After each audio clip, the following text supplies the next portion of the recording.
In this lesson, I'm going to talk about three ways to measure central tendency. These are commonly called averages, but there's actually more than one way to find an average for a group of numbers. And again, I'm going to talk about three, but actually only two of the three are used on a regular basis. The mean, the median, and the mode are the three averages that we will discuss. But the mean and the median are the more used of the two. Mode isn't a very commonly used type of average. Now I already have a group of numbers here. I have 10 values here, and we're going to look at as far as the mean, median, and mode is concerned. Now these numbers, you could imagine that they are perhaps 10 quiz grades that you've earned during the semester. And just to understand how different these three averages can be, let's take a look at these numbers and see what we think our average should be. Our first grade was a 100, then we got a 98, a 97, 96, 89, 85, 83, 82, and then a pair of 50s. Now, a gut instinct might tell you that perhaps you deserve an A, or maybe you deserve at least a B. But if you look into these three different averages, you'll find that very different things happen.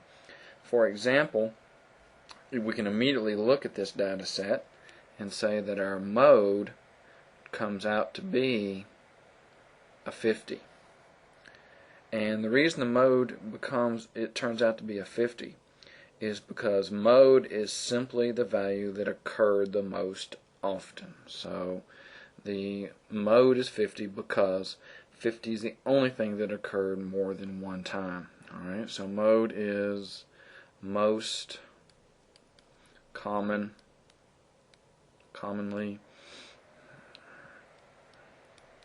occurring. And the odd thing about mode is that if we have two 50s, then that makes our mode 50. If we had two hundreds and two 50s, we'd have more than one mode. So a data set can actually be bimodal, which means two modes, or trimodal, which it means three modes. And as a matter of fact, if we didn't have anything repeating itself at all, then we'd have no mode at all. And those aspects of mode are the reason why it doesn't get used as much. It's the reason why we don't use it, for example, to say average grades or anything like that. Now the median for this set of data is going to be an 87. And again, that's easy just to look at the data set and see, because I've intentionally put these numbers in order. And I need to stress, to find a median, the numbers absolutely have to be in order, either from largest to smallest or from smallest to largest. Either way, they must be in order. Once they are in order, the median is simply the number that is in the middle, or in other words, middle by distance is the way it's sometimes phrased. And we see that in the middle we have the 85 and the 89. So if we look what is dead center between these two, which means add them together and divide by 2, that's where the 87 came from. So again, for a median, numbers absolutely have to be in order, and it is the middle by distance. Now the thing about the median is that we don't use it for averaging grades either, because as you can see, if these 50s, say they became a pair of 40s, well, the median wouldn't change. If those 50s had jumped up and become 80s, the median still wouldn't change because the middle by distance is still in the same place. So the median has a tendency to ignore what we call outliers. In other words, values that are much, much lower or much, much higher than the rest of the data. The median can ignore those.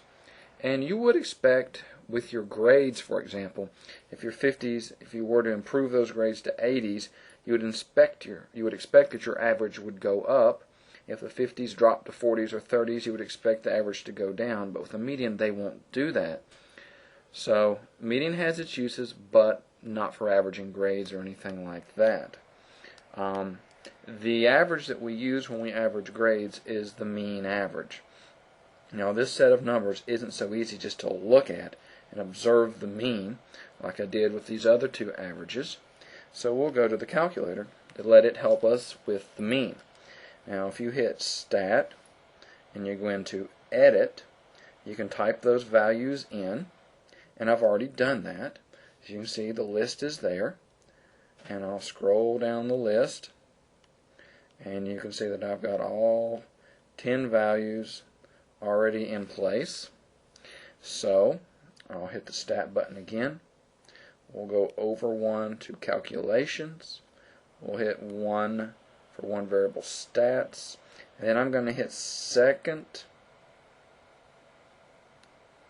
and then I'm going to hit the number 1 to tell the calculator that those statistics are in the L1 menu. When I hit Enter, the first thing it gives me is this X bar, and the X bar is your mean. So we see that our mean, as the calculator indicates, is an 83. Now if we were to figure that by hand, the way we do it is to add all the values together and divide by the number of the values. For example, here's what was the way the mean was calculated, is we added them all up and we got an 830. We took that 830, divided it by the 10, and that's where the 83 came from. That was our mean. Alright, with the mean you will find that if the low values get lower, the mean will go down. If any values go up, your mean will go up. In other words, the mean takes every single value into consideration. It gives every single value equal consideration. Any value that changes, the mean will change right along with it. Alright, so these are the three averages that you'll most commonly read about in a statistics textbook, but the mode isn't used a lot. The median is used somewhat, but the mean is what we will use every time when we want to calculate grades or anything like that. So generally speaking, when someone says average, if they don't specify one of these, they typically are talking about the mean average. Now while we have the calculator available, let's go back, since we've put this data in and we've pulled up these statistics. Let's take a look at what else the calculator is telling us. Like we said, we have the X bar here, the 83, which is the mean. This sigma X, sigma is that Greek letter right there, that means that when you added all the numbers up, you got 830. Now the sigma of X squared and these other two values here, I'm not going to worry about right now. But we also see here an n equal 10. That means the calculator is telling you that it worked with 10 values. So it's a good way to double check to make sure you got all your numbers in. If we move on down, it will tell us that the minimum value that was entered was a 50. It tells us quartile values as well. First quartile was 82, which is quartiles is something we'll use in a stats class, not relevant right now. The next thing it tells us is your median. So the calculator will actually give you your mean and your median. It won't give the mode though, but the last thing it'll tell us is what the maximum value was. So this one variable stats command is very handy if you're looking for the mean or the median, for the max, for the min, and it'll tell you the number of values. Now if you have some data that's not in order, we can actually ask the calculator to put it in order for us. If we go back to the edit, we see that the calculator has, well, I've put the numbers into the calculator from largest to smallest. That's descending order. We can ask the calculator to sort it descending order instead. So I'll hit number 3, which is sort descending.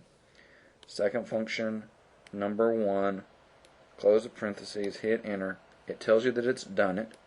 So when we go back to the stats, back into edit, there it is in descending order, which it already was, so really no change. But we can change it. We can sort ascending. Number 2 is sort ascending. Second, number 1, hit enter. Now it's done it. Hit the stat, hit edit, and there it is in the reverse order. So this can be very handy if you're putting in some data and it's not in order and you need to put in order. The calculator can actually do that for you. So that is basically how the mean median mode is found by hand, and how the calculator can assist you in finding the mean and the median. Frankly, the mode again is used so little that it will be mentioned very little, if any, in the textbook.